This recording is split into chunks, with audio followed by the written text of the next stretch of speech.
ಜೈ ಶ್ರೀರಾಮ್ ರೀ. ಎಲ್ಲರಿಗೂ ನಾನು ನಿಮ್ಮ ಪ್ರೀತಿ ಅನಂತ. ಇವತ್ತಿನ ಬ್ಲಾಗ್ ವಿಡಿಯೋ ಸ್ಟಾರ್ಟ್ ಮಾಡೋಣ ಬರ್ರಿ. ಇನ್ನು ಯಾರೇ ಅನಂತ ಬಲೋಜಿ ಯೂಟ್ಯೂಬ್ ಚಾನಲ್ ಸಬ್ಸ್ಕ್ರೈಬ್ ಮಾಡಿದ್ದಿಲ್ಲ ಅಂದ್ರೆ ಸಬ್ಸ್ಕ್ರೈಬ್ ಮಾಡ್ರಿ. ನಿಮ್ಮ ಪ್ರೀತಿ ಪ್ರೋತ್ಸಾಹ ನಮಗೆ ಭಾಳ ಮುಖ್ಯ ಐತಿ. ಯಾವಪ್ಪ ದೇವಸ್ಥಾನ ಅಂದ್ರೆ 700 ವರ್ಷಗಳ ಇತಿಹಾಸ ಹೊಂದಿರುವಂಥ ದೇವಸ್ಥಾನ. ಕೃಷ್ಣಾ ನದಿಯ ತೀರದಲ್ಲಿ ವಿಜೃಂಭಿಸುತ್ತಿರುವಂತಹ ದೇವಸ್ಥಾನ. ಆ ಊರಿಗೆ ಹೆಜ್ಜೆ ಇಟ್ಟು ಕೂಡಲೇ ನಮ್ಮ ವಾಯುಪುತ್ರ ಕೇಸರಿ ನಂದನ ನಮ್ಮನ್ನು ಸ್ವಾಗತ ಮಾಡ್ಕೋತಾನ.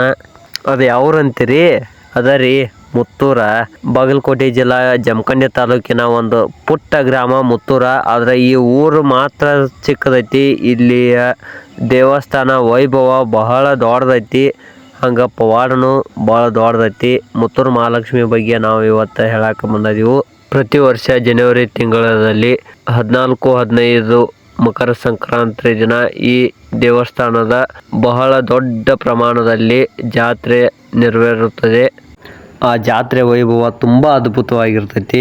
ಹಂಗೆ ಇಲ್ಲಿನ ಊರಾಗ ಯಾವುದೇ ಹೊಸ ವಾಹನ ತಗೊಳ್ಳಿ, ಏನ ತಗೊಳ್ಳಿ, ಈ ದೇವಸ್ಥಾನದ ಮುಂದೆ ಬಂದು ಅದನ್ನು ಪೂಜೆ ಮಾಡಿ ಮುಂದಿನ ಕೆಲಸ. ಈ ಊರಾಗ ಒಂದು ಸಣ್ಣ ಹುಲ್ಲಿನ ಕಡ್ಡೆ ಅಳಗಾಡಬೇಕಾದ್ರೂ ಈ ತಾಯಿ ಆಶೀರ್ವಾದ ಬೇಕು.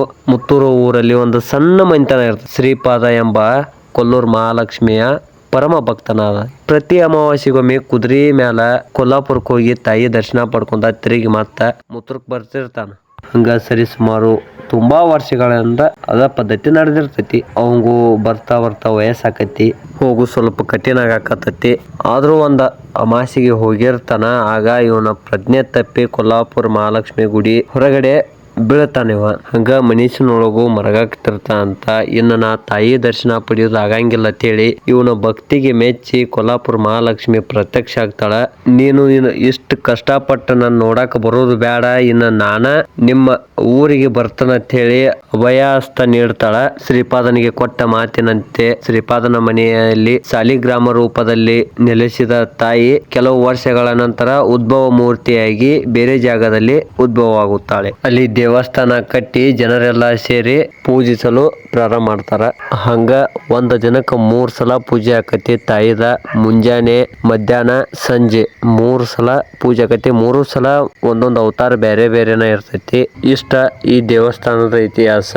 ನಿಮ್ಮ ಪ್ರೀತಿ ಪ್ರೋತ್ಸಾಹ ಸದಾ ನಮ್ಮೆಲ್ಲ ಇರ್ಲಿ ಅಂತ ಕೇಳುತ್ತಾ ಈಗೇನು ಬೆಂಬಲ ತೋರ್ಸಾಕ್ತಾರಿ, ಇದೇ ಬೆಂಬಲ ಮುಂದೆ ತೋರ್ಸ್ರಿ.